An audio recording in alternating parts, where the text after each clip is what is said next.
Hello everyone, I'm Vanessa Reed. I'm the founder of Keychange, which was given a Classical Next Innovation Award last year in May, and it's an initiative which was set up to empower the next generation of women identifying talent, both from the creative side and the industry side.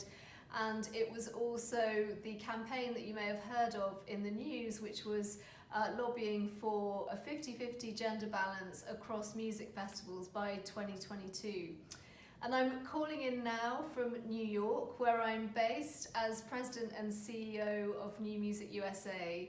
So it's really great to have this opportunity to reflect back on what's been happening with Keychange for the past year, and also to share some thoughts from across the Atlantic with my colleagues in Europe and beyond. So thank you to Classical Next for this opportunity.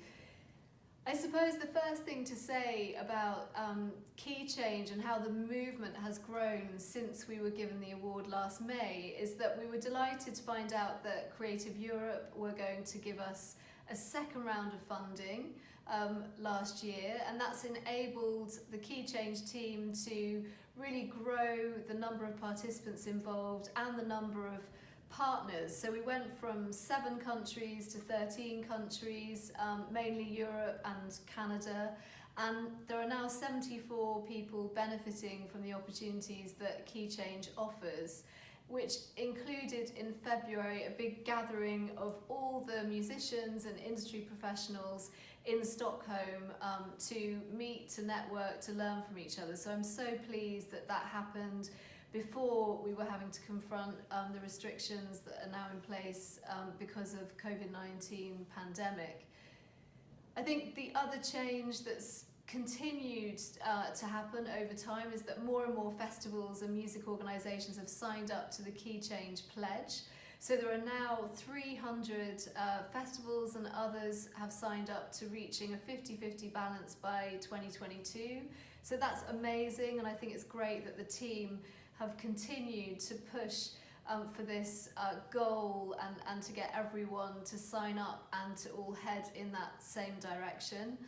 We also saw that even Glastonbury in the UK this year, before unfortunately it was postponed, they announced that they themselves had reached a 50-50 balance as well. So things are really, really changing.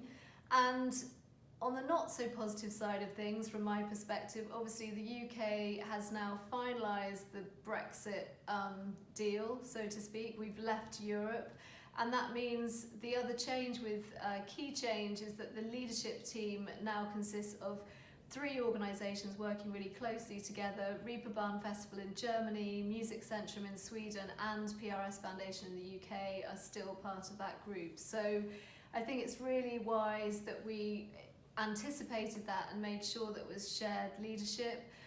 But obviously from a personal perspective, I'm very sad to think of my country, the UK, being outside of Europe. So I think these collaborative initiatives are now more important than ever, particularly as we're all facing so many shared challenges, as we can see with a global crisis like COVID-19.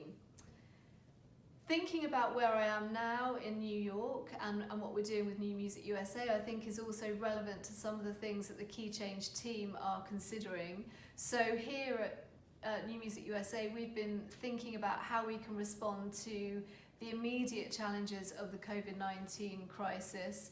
So we've been working with a visionary group of composers and artists who asked us to help them run and manage a fund, the New Music Solidarity Fund, which is helping independent musicians who don't have a salaried position, they don't have anyone or anything they can fall back on, and they really are in dire financial need. So we've managed to give out now over 500 grants of $500 each, and we've raised $380,000, and we're hoping to raise $500,000 so that we can support 1,000 musicians by the middle of May.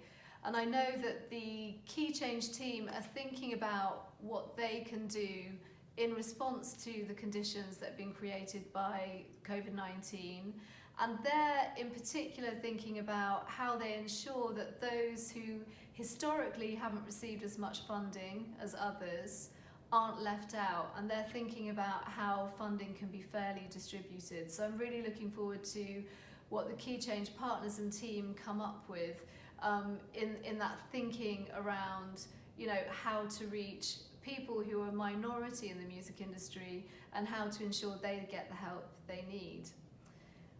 I think the other question for us here is thinking about, you know, music and the music industry is an ecosystem, and it will only thrive if every element can be supported and can be nurtured, because we all need each other. This is an interconnected community.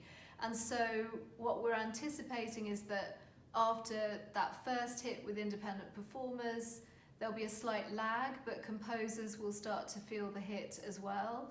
And then, of course, we need to think about the festivals, the music organisations, the venues that have had to close down, to cancel events. And they're the ones who are giving artists thousands of opportunities each year, and we all need each other. So what's going to happen, for example, when the government loans here in the US or the emergency funds run out? Who is thinking about the next step after that? So I'm really looking forward to seeing if any members of the Classical Next community have thoughts about that, and I'd love to hear your views and to engage in a conversation with many of you about that topic, the longer term planning. Finally, I just think I've been really inspired following the stories that have been coming from the Keychange team since I moved on and came to the US.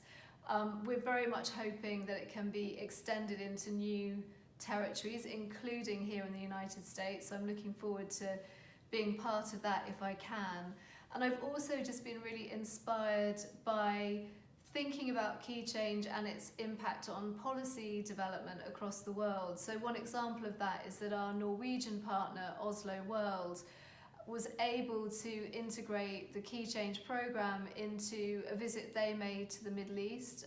They were in Jordan, talking with policymakers about how to use projects like Keychange to increase female participation in the arts and in society. So I think that's a really incredibly inspirational outcome from this program, which obviously has only existed thanks to Creative Europe funding. So I think as we're in a time of crisis, this point about collaboration, thinking about each other, not competing but collaborating, and thinking about how we can try and meet everyone's need is a huge priority and an essential way of addressing what's happening to us right now. And I'd be very happy to hear from any of you and to be in touch if you've got any thoughts or questions.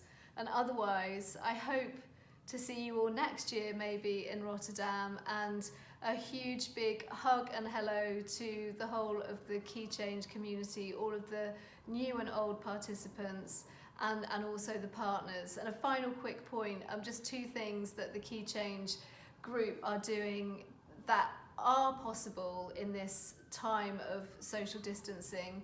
One thing is that She Said So, another female-led network, is partnering with Keychange to offer a mentoring program for all of the participants, and it's also involving some of the participants from the first edition with the new wave of the Keychange community. And the organisers behind Keychange now are also setting up a database which will enable all of us to read about and listen to and learn about all of those incredible women, trans, non-binary participants who are now part of this powerful Keychange initiative. So I hope that you'll all keep an eye out for that and see if you can kind of really find out more about this network. And there's also lots of great clips and pieces of music being posted on social media on a weekly basis, so you can tune in to Keychange EU on all of the various channels. So that's it from me. Thanks again, and see you another time.